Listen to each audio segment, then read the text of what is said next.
कहते हैं दुश्मन का दुश्मन दोस्त होता है। इसी तर्ज पर दुश्मन का दोस्त दुश्मन होता है। कानपुर में ऐसी ही एक वारदात सामने आई जिसमें दबंग का नाम लेने पर युवक की निर्मम हत्या कर दी। दरअसल दबंग ने हत्या आरोपियों में एक को पीटा था। पुलिस ने तीनों हत्या आरोपियों को गिरफ्तार कर लिया है। कानपुर में गंगा बैराज बिठूर रोड पर युवक की गला रेतकर और सिर कुचलकर निर्मम हत्या कर दी गई है। आरोपियों ने पूर्व विधायक के फार्म हाउस के बाहर घटना को अंजाम दिया है।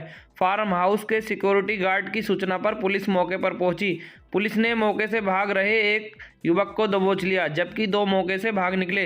इसके बाद पुलिस ने घेराबंदी करके अन्य दोस्त को भी गिरफ्तार कर लिया है।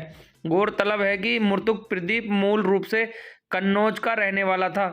देर रात नशे की हालत में उसने एक ई रिक्शा को रोका। उसने रिक्शा चालक को गाली देते हुए खुद को नवाबगंज छोड़ने की बात कही, जिस पर वह रिक्शा पर सवार तीन युवकों ने उसे ई रिक्शा पर बिठा लिया और उसे पीटने लगे।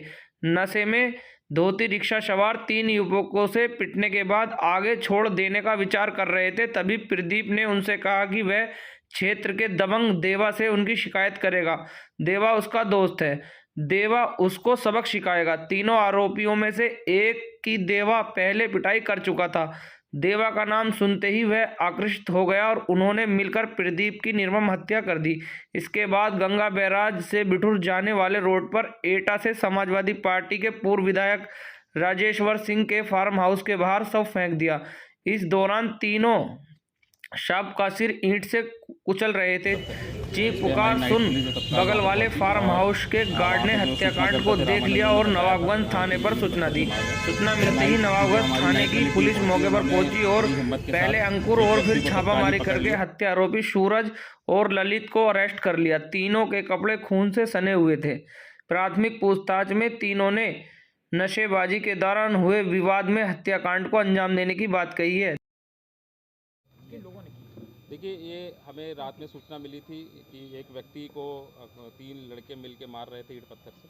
इस पे हमारी नाइट पुलिस जो तत्काल वहाँ पे पहुँची और वहाँ पे जो सूचनाकर्ता थे रामानंद, उन्होंने बताया था कि ईंट पत्थर से मार रहे हैं। जब नाइट की जो हमारी नाइट वाली टीम पहुँची, उन्होंने बड़ी हिम्मत के साथ एक व्यक्ति को तत्काल ही पकड़ लिया, जिसका नाम था सूरज दिवाकर, जो ई रिक्शा चालक था।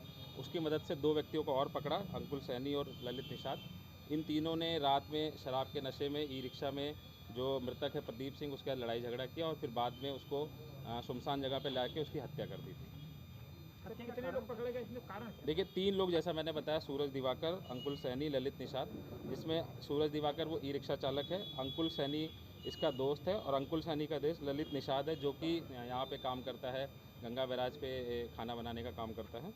इन तीनों ने ही रात में शराब लगभग 9:30 बजे के आसपास पी और फिर बाद में जो मृतक है उसको अपने ई रिक्शा में बिठाया और काफ़ी देर तक इधर उधर घुमाते रहे, लड़ाई झगड़ा आपस में करते रहे। इसमें एक खास बात ये पता चली कि ललित निषाद का एक व्यक्ति से लड़ाई झगड़ा था, देवा देवा करके, और उसी की रंजिशन में जब इसको पता चला कि ये दोस्त है इसका, तो इन तीनों ने मिलकर उसकी हत्या कर दी। सब दुश्मन के दोस्त पूर्व में उसकी हत्या कर दी। जी बिल्कुल। जिस तरह हत्या हुई थी, पुलिस के लिए क्या प्रभाव? देखिए, चूँकि हमारी पुलिस ने बहुत जल्दी इस घटना को लगभग मैं कहूँगा 6 घंटे के अंदर ही अनावरण कर दिया। जैसे हमने हिरासत मिला पूछताछ की, तो इन्होंने एक एक चीज़ पूरी बताई। ललित निशान थोड़ा शातिर किस्म का था, इसने अपने कपड़े जो खून से सने हुए थे उसको फेंक भी दिया था, बट पुलिस ने उसको ही बरामद कर लिया है और सभी का हमने बेंजाडिन टेस्ट किया, उसमें पॉजिटिव भी आए हैं सारे लोग। और अभी जो पोस्टमार्टम की कार्रवाई वो चल रही है। बाकी हमने मुकदमा पंजीकृत कर लिया है और इनको जेल भेजा जाएगा। देखिए, नहीं, अभी तक ये चीज़ नहीं पता चल पाई, क्योंकि जब हमने डिटेल में पूछताछ करी तो तीनों ने ही मना किया कि व्यक्ति को हम नहीं जानते थे। बट चूंकि एक कॉमन लिंक जो देवा करके निकल के आया है वो ललित का दोस्त था और उसी के कारण इन्होंने प्रदीप की भी हत्या कर दी। देखिए, चूंकि ये लड़का जो है रामानंद, लगभग 30 उम्र का है, ये इसकी भी शादीशुदा नहीं है और यहाँ पे एसएससी की तैयारी कर रहा था। हम लोग इस लिंक पे भी काम कर रहे हैं अभी, लेकिन अभी प्रथम दृष्टया इस चीज़ की पुष्टि नहीं कर। सर, एक कुछ जैसे मूलगंज में अभी हत्या हुई थी और ये छोटी छोटी बातों में जिस तरह से हत्याएं हो रही हैं, तो क्या लगता है कि कानपुर में क्राइम का, हत्या का जिस तरह ग्राफ बढ़ा है, तो लगता नहीं पुलिस के लिए एक समस्या बन रही है? देखिए, आपस में लड़ाई झगड़ा चूँकि एक मुख्य कारण मुझे लगता है जो शराब और इसकी चीज़ें होती हैं, जो नाबालिग बच्चे होते हैं या उस कम एज के बच्चे होते हैं जो पढ़ाई लिखाई बहुत जल्दी छोड़ देते हैं और शराब के नशे में जाते हैं, वो तैश में आके इस तरीके के काम करते हैं। तो उस पर ध्यान देने की ज़रूरत है। मैं मीडिया के बंधुओं से भी आग्रह करूँगा कि जो लोग शराब पीते हैं या नाबालिग बच्चे जिनकी फैमिली में जो इस प्रकार के जो काम धंधे में लिप्त है, तो उनको भी समझाने की कोशिश करें। घटनास्थल पे कई दुकानें हैं जो मैगी पॉइंट के नाम से चलती है, वहाँ पे रात में क्या है, काफ़ी भीड़ लगती है वहाँ देखिए, जो घटना मैंने बताया, चूँकि 2:30 से 3 बजे के आसपास की है, तो उस समय दुकानें सारी लगभग बंद ही होती हैं। तो दुकानें काफ़ी सारी खुली हुई हैं, वो जिनकी आपस में आसपास खेत है वो लोग अपनी दुकानें चलाते हैं, बट उस समय पे दुकानें सारी ये बंद क्या कहाँ रहती है रिक्शा से तीनों पे? जैसा मैंने बताया, इस व्यक्ति को पकड़ के बिठा के, नहीं, क्योंकि ये तीनों कहाँ जा रहे थे? जैसे ई रिक्शा रोका आपने, फिर बिठाया? हाँ, ये जाने के 3 लिए लोग कहाँ आपस में, जिन्होंने प्लान किया था कि शराब पियेंगे, शराब पीने के बाद घूमने का प्लान था, तो ये आपस में घूम रहे थे, तभी ये प्रदीप इसको मिला और इसको बताया कि हमें वहाँ छोड़ देना, फिर उसके बाद लड़ाई झगड़ा स्टार्ट हो गया। जा रहे थे?